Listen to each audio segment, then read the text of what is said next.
Kur'an-ı Kerim'deki Asr suresi İmam Şafii'ninki tabir bilan aytilganda Kur'an-ı Kerim'ge kifoya qilgan. Kur'an-ı Kerim agar nazil bo'lmagan bo'lsa, mushu suraning o'zi nazil bo'lgan bo'lsa, musulmonlarga kifoya qiladi deydi. Nimishqa desa shunda bir muhim surada hamda Asr surasi. Asr degan namoz asr deganni bildirdi. Zaman deganni bildirdi. Vaqt deganni bildirdi. Vaqt asli, asr vaqt. Endi Alloh taolo mushu surada vaqt bilan qasam qildi. Bu vaqt insonning umri bo'lgan vaqtni demakchi oyatda. Val asr innal insana lafi xusratda deydi. Zaman bilan qasamki, ya'ni vaqt bilan qasam, inson chuqur ziyon ichida, chuqur ziyon ichida. Inson faqat ziyonga mangdi. Faqat 4 ishni qilganlar ziyon tortmaydi deydi. İllellezine amanu ve amilus solihat ve tevassav bil hak ve tevassav bis sabr dedi.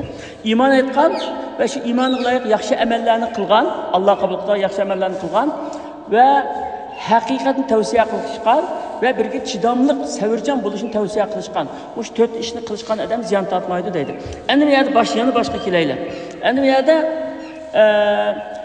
asr diyanı zaman dedik. Bu insanı qasam kıldı. İnsanın ki ömrüden ibaret bo'lgan zaman bilan qasam qilman deb qasam qildi.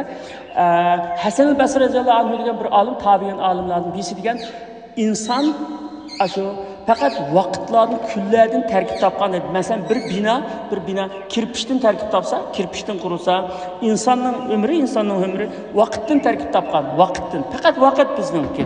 Masalan siz ya 80 yillik ömrimiz bo'ldi, ya 70 yillik, ya 100 yillik bo'ldi. Shu vaqt endi.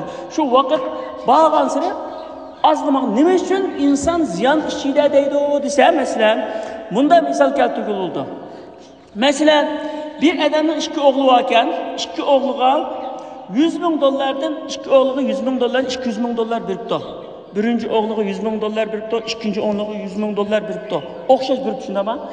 Birinchi o'g'li 100 ming dollarga bu 100 ming dollarni xaylab dasmiy qilib işletip, bununla aşı zavod septi, fabrika qilibdi, uylarni septi, mashina epti, nurg'un ishlarni qilibdi. Do'kon ochibdi, bozor ochibdi, shu 100 ming dollarni aylantirib, 100 ming dollarni xaylab turib, nurg'un yaxshi ishlarni qilibdi, necha million dollarlik narsani tepdi 100 ming dollar bilan. Bu mushu 4 amalni qilib, iymon etgan, yaxshi amalni qilgan va birisi-birisiga haqiqatni tavsiya qilishgan va sabrchanlikni tavsiya qilishgan odamning ahvoliga o'xshaydi bu. İkinci o'g'liga yana shu o'xshash 100 ming dollarni beribdi, ammo o'g'li shahar kezibdi, o'ynabdi, tuzibdi, kiyibnibdi, yeyibdi, ichibdi, tugitibdi 100 ming dollarni. Ammo bundaqindi. Birinchi o'g'ildimi 100 ming dollar ketdi, yo'q. İkinci o'g'ildimi 100 ming dollar ketdi.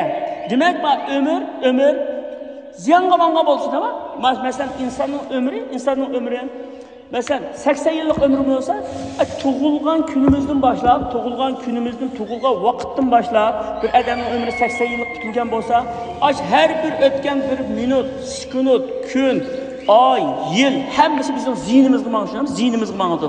Ama ziynimizga mangan bilan shu ziyonni, mushundoq ziynga mangib, mushu vaqtni biz sarf qilgan bilan shu vaqtning ichida iymon, yaxshi amal, tavsiya qilish, haqiqat tushunish deganga o'xshash yaxshi amallar bo'lgan ekan.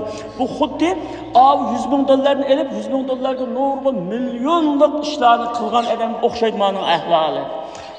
İman etmagan, iman etgan bo'lsa, amal qilmagan, Allohning farzini ado qilmagan odam bo'lsa, haliqi ikkinchi balasiga o'xshash 100 ming dollarni berdi uningga, bu 100 ming dollarni xayrlab uchirib tugatdi, oxirida sarisi yeshimi yo'q. Shunga insonning hayoti, ya'ni insonning hayoti vaqtga o'xshatilgan. Endi haqiqatan vaqtdan tarkib topilgan endi insonning hayoti. Shunga miyada inson nima uchun ziyon ichida desa, bir vapros so'roqdan inson hakikaten ziyan işledi. Nimişki ziyan işçide bakar. Nimiş üçün ziyan işçide dese mesela tug'ilgandan tortib o'lganga qadar o'tgan vaqtning hammasi bizning ziynimizga cho'g'laydi. Ziynimizga Mesela bugün ömrümüzü bir kun qisqargan bo'lsa, erta yana bir kun qisqirdi. O'g'illik yana bir kun qisqirdi. Ba'zan sabab ziyon bo'lib bana shunaman. Mushu ziyonning ichida Muşunda ziyanı çıkım tutup, muşunda xuddi 100 ming dollarni çıkım tutup, 100 ming dollarga nurg'un ishlarni qilib, ayda foyda topgan o'xshash, 4 amalni qilgan odam, muşunda shu dasmoy tutup, shuni dasmoy qilib ömrni 100 ming dollarga pul topgan o'xshash. Endi ikkinchisi mush Xudoyim bergan mush ömürdə yaxşı amal qilmay, Allohning deganlarini qilmay, farzlarni qilmay, harom ishlarni qilib bunda o'tganidan hamda xuddi shu 100 ming dollarni olgan odam meros olganga o'xshash oldi, ammo shu ömrni o'xshash sarf qildi, 80 yillik ömrni sarf qildi, mo'min sarf qildi. Ammo 80 yillik ömrdan nurg'un yaxshi amal bor, haj bor, zakot bor, namoz bor, zakot bor, Qur'on bor, yaxshi amal bor, sadaqa bor, nurg'un ish bor. Ma'nun ömrdə, 80 yıllık ömrdə içiş, oynaş, yiyiş, külüş, faqat xoş, nima qilish bor. Ama mava hammasi bir püydüsü uçup ketgan bir tuzandaki ketdi, ama av qilib qoldi. Şuna shu insonning ömrü Alloh taolo tarafından berilgan bir nima? Dasmoya, bir sarmoya, bir dasmoya. Mushu dasmoyani qilib turib yaxshi ish qilsangmi, dunyo oxiratga yaxshi ish qilsangmi qila olaysan. Mushu dasmoyani qilib yaxshi ish qilmasang bu dasmoyang kundan kunga kamayib, mangadi, kamayib, eng oxiri o'ladi, odam hech nima yo'q. Masalan, shunga deydi ba'zi olimlar, ba'zi bir insonlarning qabrisiga 30 yoshida vafot bo'ldi, 60 yaşı dəfni qıldı deb yazıb qo'shishga kerak deydi. Nimişqa desa 30 yoshdan keyin o insoniyatga o'ziga foydali hech qanday ish qilmay, ichib, chekib, o'ynab bunda o'tib ketgan odamlar bor. Shu faqat hech qanday g'oyasi yo'q. Faqat yeb, ichib o'tib ketgan odamlar. Bu odamning o'ligi bilan tirigining hech farqi yo'q. U yo'qolib kelsa so'ralmaydi. Bağsa, onun ahvalini sormaydı. Şunda bağlı farkı yok endi. Ama yani bir insanlar var. Meyli o insan şu 30 yıl yaşasın ya 20 yıl yaşasın ya 40 yıl yaşasın, o ta kıyamet unutulmaya karşılanan kıfırken. Mesela biz İmam-ı Şafii'ni desek, İmam-ı Şafii 54 yaşta vefat olgan. İmam Şafii'nin yazgan kitapları diyenler hazırlıcı sanırsa ben aşağıdan ömürge seliştirse her günde mançı parçanın kitapta korkuldu. İmam-ı Nevevi diyen kişi 47 yaşta vefat olgan. O adamın yazıp koygan kitapları diyendim sanısı ömürge her bir günde mançı varaqsın doğru geldi. Mançı varaq kitabı biz uqtulamayız günde ama o adam yazıp koygan. Şu an ismi ta kıyamet kitap kaldı. İmam Şafii dese hemen Allah rahim kılsın deyip dua kıldı. İmam Nevevi dese rahim kılsın Allah deyip dua kıldı. İmam Ebu Hamid'il Gazali'mi 50 yaşta vefat olup ketken. Aşı İhya Ulumuddin 7 tomluk çoğun bir kitap yazıp kap ketken de böyle. Ta kıyamet şu kitap bilen o adamın namı yadlanıp dua kılıp durdu kişice. Mesela bazı bir insanların ki nurgun yaxşı iş, meyli ilim tarafından kıptı, pul tarafından değil mesela. Peygamber sallallahu aleyhi ve sellem sahabenin içinde Abdurrahman Avf diyen sahabe Mekke'den hicret kılgan, Mekke'den Medine'ye hicret kılgan çağda aşı müşrikler qoğlap çıkırıp atkanlığa üye, pulu, hemmesi Mekke'de kalgan. Berip Medine'ye gibi hiç şeyimiz yok. Yani Resulullah şu çağda Mekke'den kelgenlerini Medine'deki Müslümanların arasında kerindaş bulanlar deyip işte bağ nesanlar temden ağrışınlar, bismillah, yülenler deyip Resulullah'ın da diyen her bir adam bilen sen sizinle ben kerindaş oldum da kucaklaşıp kerindaş oldum. Benim mal dünyadım temden ağrışaylı diyen. Hatta tüt hutunu adamlar bir ayal, kaz ayalımını halısan ben şu talak kılvatay, iddetin çıkarsın, sana öyle koyay diyençilik yetkence şunda kerindaşlık olgan hem. Şunda kılganda Abdurrahman'ın Avf bir Said bin Rabi'a bilen dost bulutken, kerindaş bulutken. Kerindaşlar, bu benim mal dünyayım, sen Mekke'de geldin, sana işiman yok, hem de yerimini sen ağın, ya bana bazarını gösterip koygun. Ben bazarı işlep pul tapım ben de bazarını gösterip koydum. Bazarda işlep pul tapım şunda bek bayıldı da bu. Muşu bayılap, aşı Resulullah'ın nurgun çoğun cihatlarına aşı bütün askerlerden teminatını biriş, kural yarak, eleş, atlarını hazırlak diyen yoktu. Cihat tayarlık için nacık pul gidiyordu bunun zamanında. Hazırlık zamanında bir uğruş için nurgun pul gidiyordu o de. Şu çağda aynı aşı pulunun hemesini çıkarıp cabdıp, Resulullah'ı cabdıp durup aşında kılgan sahabeden de. Mesela şundan da şu adam kançalık ömür körgellik isim yok mesela ya 70 ya 80 yıl ömür körgellik Abdurrahman'ın Avf ama ta kıyamet kişi sehilik babında Abdurrahman'ın Avf dese her kanda Müslüman Allah'a rahmet kılsın da mesela adımlar 4. halife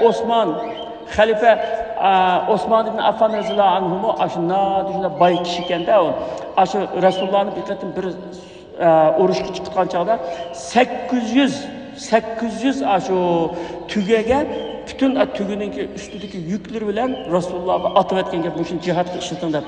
Kılgan iken Rasululloh shunday bir duo qilganda qo'shilib, bundan keyin seniki xatolasangmi Alloh kechirdi seni deb shunday bir duo qilayotganda, demak, mayli ilm bilan bo'lsin, mayli pul bilan bo'lsin, shunda Alloh uchun oyda unutilmas bir ishni qilib qo'ygan odamlar ikkinchi umrini yaratgan u. Alloh taolo odamga bir umr bersin bizga. Yo 70 yil, yo 80 yil, 90 yil umring, uni o'lasan.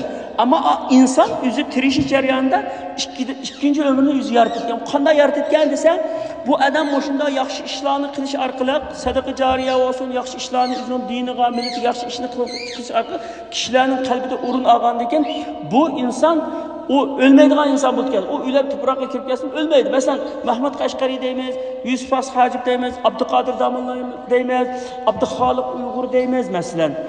Shular unutilmaydi. Qalbimizda har bir Uyg'urning qalbida unutilmaydi. Har bir musulmonning qalbida ashabilar unutilmaydi. Masalan, Muhammad Fatih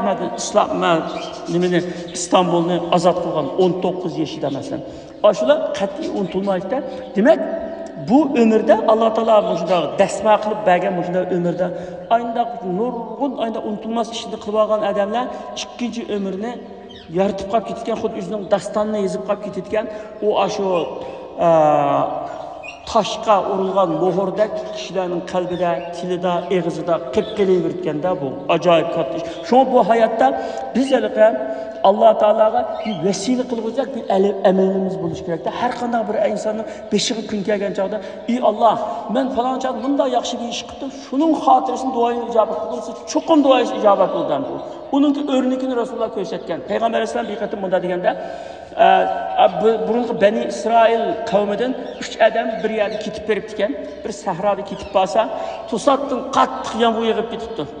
Ularning yoki bir şemsiye küllük deydigan narsa yo'q o chog'da hamda yeshimish yo'q.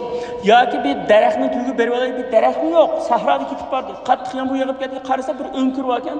O'nkirning ichiga kirib turaylik. Yomg'ir to'xtagandan keyin ketamiz deb o'nkirning ichiga kirib oldi.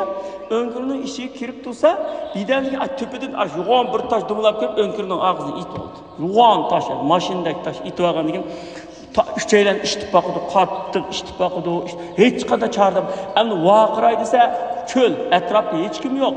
Endi ölümdün başka hiç qanday çağrı yok endi aldı. Qanday qildik endi de, endi bizning çağrımız qolmadi. Çağırıldısak, vaqırasak hiç kim anlamadı. Taşını işsek, küçsek bizim gücümüz yetmeydi. O taşını müdirib tanmadık.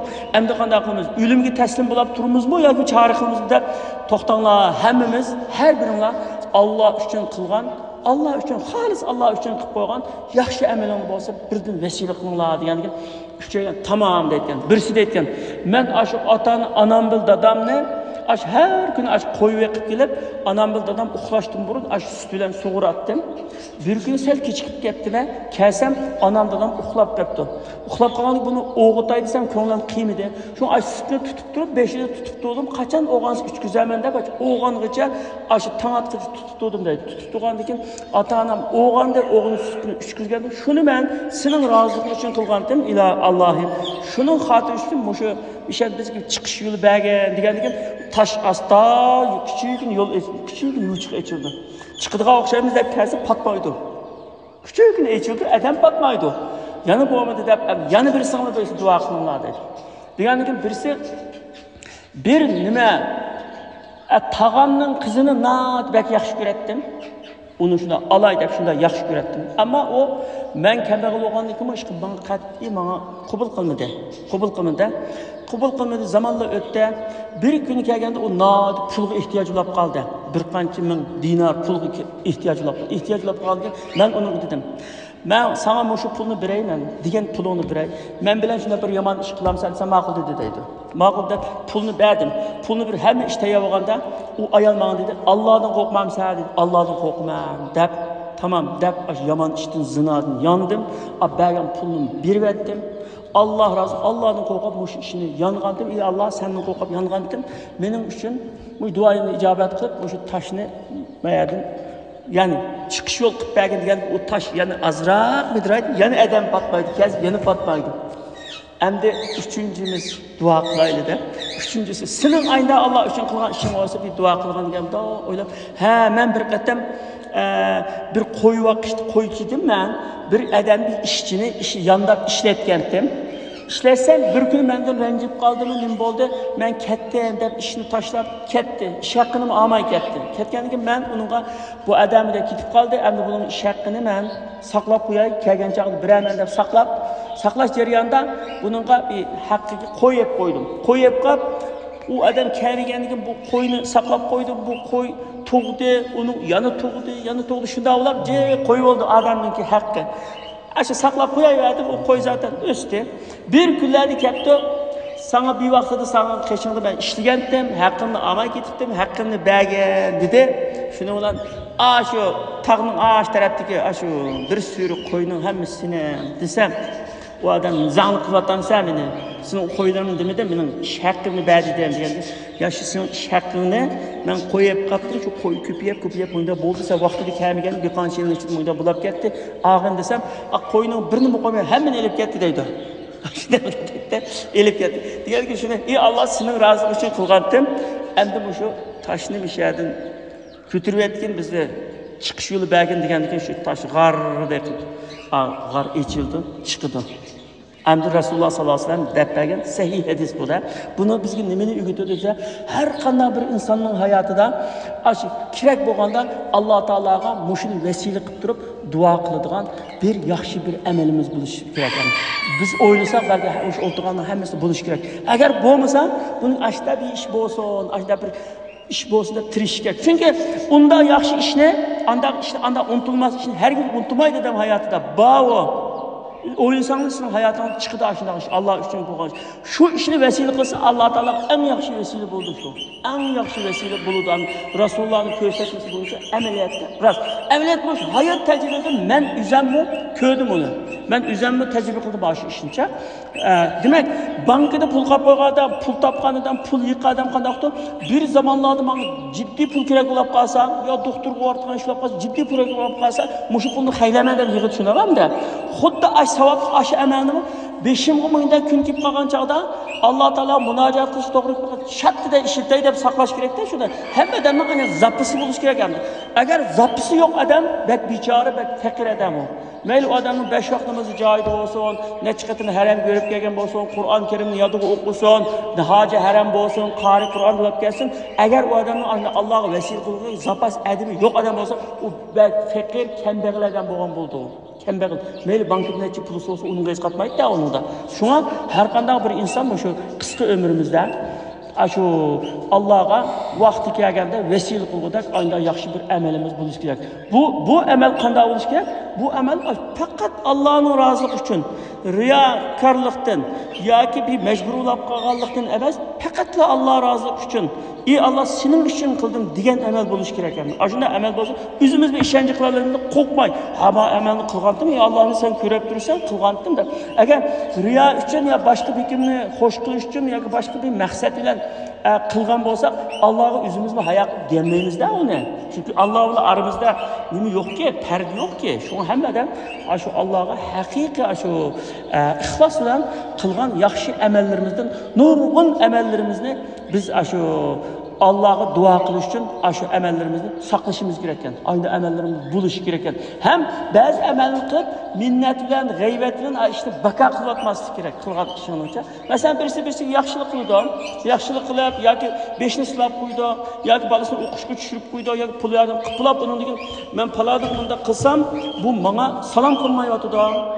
Yoki mening hurmatimni qilmayotdi deb buni minnat qilsa, savobi yo'q bo'lib ketadi. Shunga qilgan odam bunda dunyoda ikki narsa unutmaslik deydi. Sen qilgan yaxshilikni qat'iy unutma. Qilgan yaxshilikni unutib ket, boshqa qilgan yaxshilikni. Ammo sen qilgan yaxshilikni unutma.